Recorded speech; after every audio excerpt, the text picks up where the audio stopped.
Friends, welcome to Sunitha kitchens. ఈరోజు మీకు జొన్న పిండితో పకోడీ ఏ విధంగా ప్రిపేర్ చేసుకోవాలో చూపిస్తానండి. ఈ జొన్న పిండి పకోడీ ఎలా ఉంటుందంటే క్రిస్పీగా కరకరలాడుతూ చాలా టేస్టీగా ఉంటుందండి. అంతేకాకుండా చాలా సింపుల్గా ప్రిపేర్ చేసుకోవచ్చు అనమాట 10 నిమిషాల్లో. ముందుగా ఈ పకోడీ తయారు చేసుకోవడానికి కావలసిన ఇంగ్రీడియంట్స్ని చూద్దాము. స్లైస్గా కట్ చేసి పెట్టుకున్నటువంటి ఉల్లిపాయలండి 3 పెద్దవి తీసుకొని ఇలాగ కట్ చేసి పెట్టుకోవాలి. అలాగే మిగతా ఇంగ్రీడియంట్స్ని కూడా చూద్దాము. వీలైనంత సన్నగా కట్ చేసి పెట్టుకున్నటువంటి పచ్చిమిర్చి 2, అలాగే జీలకర్ర 1 టీ స్పూన్ పడుతుంది. అదేవిధంగా ధనియాల పొడి అండి, ఇది 1/2 టీ స్పూన్. అలాగే కారం వచ్చేసి 1/2 టీ స్పూన్, పసుపు కూడా 1/2 టీ స్పూన్ అండి. అలాగే రుచికి సరిపడా సాల్ట్, అదేవిధంగా కట్ చేసి పెట్టుకున్న కొత్తిమీర కొద్దిగా, అలాగే జొన్న పిండి 1 పెద్ద కప్పు తీసుకుంటున్నానండి. ఈ జొన్న పిండిని ఎలా ప్రిపేర్ చేసుకోవాలంటే ముందుగా జొన్నలను 2-3 సార్లు నీటిలో శుభ్రంగా కడిగి ఎండలో పూర్తిగా ఆరబెట్టుకోవాలన్నమాట. బాగా ఆరిపోయిన తర్వాత మర ఆడించుకోవాలన్నమాట. మెత్తగా పట్టించుకోవాలండి ఈ పిండిని మనము. అలాగే 1/4 కప్పు శనగపిండిని తీసుకోవాలి. ఈ రెండింటిని కూడా మనము మెత్తగా జల్లించుకోవాలి జల్లెడలో వేసి. ఇప్పుడు తయారీ విధానాన్ని చూద్దాము. 1 పెద్ద బౌల్ తీసుకొని అందులోకి ముందుగా కట్ చేసి పెట్టుకున్నటువంటి ఉల్లిపాయ ముక్కల్ని వేసుకోవాలి. ఇప్పుడు చేతితో గట్టిగా ప్రెస్ చేస్తూ ఈ ఉల్లిపాయ ముక్కల్ని బాగా కలుపుకోవాలన్నమాట.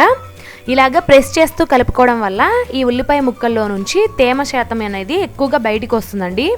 ఈ ప్రాసెస్ అంతా కూడా 2 నిమిషాల పాటు బాగా చేసిన తర్వాత ఇందులోకి కట్ చేసి పెట్టుకున్నటువంటి పచ్చిమిర్చి ముక్కలు, అలాగే ఇందులోకి జీలకర్ర యాడ్ చేస్తున్నాను. అదేవిధంగా 1/4 టీ స్పూన్ పసుపు, 1/4 టీ స్పూన్ కారం, అలాగే 1/4 టీ స్పూన్ వచ్చేసి వేయించిన ధనియాల పొడి అండి.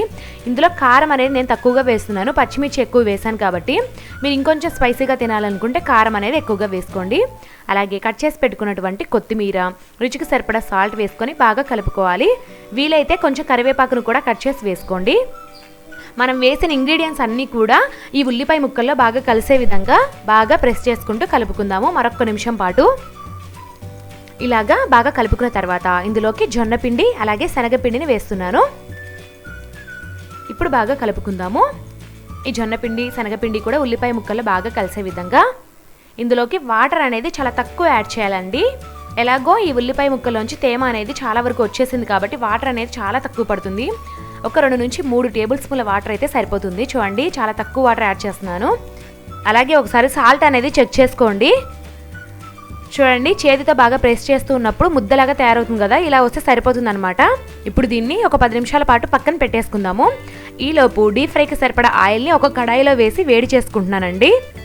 ఆయిల్ బాగా హీట్ అయిందా లేదా అనేది కొంచెం పకోడీ మిశ్రమాన్ని తీసుకొని ఆయిల్లో వేసినట్లయితే తెలిసిపోతుంది. చూడండి, పైకి తేలుతూ ఉంది. బాగా ఆయిల్ బాగా హీట్ అయింది అనమాట. ఇందులోకి ఇప్పుడు పకోడీ మిశ్రమాన్ని కొద్దిగా తీసుకొని పకోడీలా వేసేసుకోవాలన్నమాట కడాయి నిండుగా.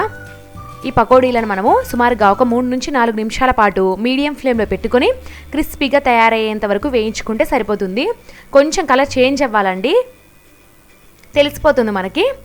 3-4 నిమిషాల తర్వాత చూస్తే చూడండి, కలర్ కూడా చేంజ్ అయిపోయాయి, క్రిస్పీగా తయారైపోయాయి. వెంటనే వీటిని కిచెన్ టిష్యూస్లోకి తీసేసుకుందాము కొద్దిగా. ఇలాగా వేయించినటువంటి పకోడీలన్నిటిని పక్కకు తీసేసుకున్న తర్వాత మిగతా పకోడీ మిశ్రమాన్ని కూడా మనం ఇలానే చిన్న పకోడీలా చేసేసుకోవాలండి. ఈ జొన్నపిండి పకోడీ చేసేటప్పుడు బియ్యపిండి అనేది అస్సలు యాడ్ చేయొద్దండి, బాగా గట్టిగా అయిపోతాయి అన్నమాట. తినడానికి అంత టేస్టీగా ఉండవు కాబట్టి బియ్యపిండిని అస్సలు యాడ్ చేయొద్దండి. అలాగే మీకు ఇష్టం లేకపోతే శనగపిండిని కూడా అవాయిడ్ చేయొచ్చు. కాకపోతే ఏంటంటే ఈ జొన్నపిండి అనేది ఉల్లిపాయ ముక్కలకి సరిగ్గా అతకదండి, అందుకోసమే నేను శనగపిండి అనేది యాడ్ చేశాను. గ్యాస్ ట్రబుల్ ఉన్న వాళ్ళు ఈ శనగపిండిని అవాయిడ్ చేసి ఓన్లీ జొన్నపిండితోనే పకోడీలను ప్రిపేర్ చేసుకోవచ్చండి. చూసారు కదా ఫ్రెండ్స్, ఎంత ఈజీగా జొన్నపిండితో పకోడీలను ప్రిపేర్ చేసుకున్నామో. 10 నిమిషాల మనం ఈవినింగ్ టైంలో పిల్లలకి చేసి పెట్టొచ్చండి ఈ జొన్నపిండి పకోడాని. మీరు కూడా కంపల్సరీగా ట్రై చేసి ఎలా వచ్చిందనేది నాకు కామెంట్స్ రూపంలో తెలియజేయండి.